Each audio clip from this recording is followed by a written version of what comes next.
नागपूरमध्ये अंधश्रद्धा निर्मूलन समितीचे संस्थापक श्याम मानव यांचं व्याख्यान आयोजित करण्यात आलं होतं।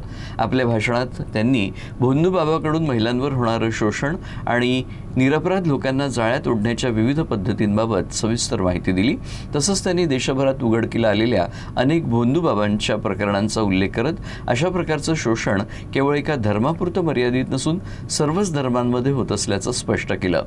त्यांनी नागरिकांनी जागरूक राहण्याचं आणि अंधश्रद्धेला बळी न पडण्याचं आवाहन देखील केलं। दिव्य दरबारामध्ये सांगतात तुम्हाला भूत लागलेला आहे, तुम्हाला काळी विद्या झालेली आहे, अमुक अमुक तुमच्या काकीने अमुक अमुक तुमच्या नातेवाईकांना तुम्हाला जादूटोणा आणि करणी केलेली आहे।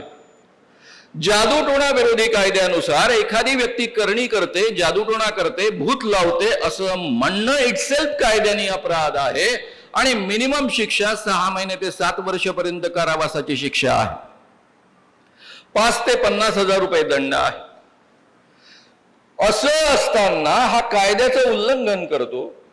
Drugs and magic remedies act कायदा असा आहे की ज्याला डॉक्टरची डिग्री नाही असा माणूस जर एखाद्या रोगाचं निदान जरी करत असेल तरी तो कायद्याने गुन्हा, उपचार सांगत असेल तरी कायद्याने गुन्हा आणि उपचार करत असेल तर गुन्हाच गुन्हा।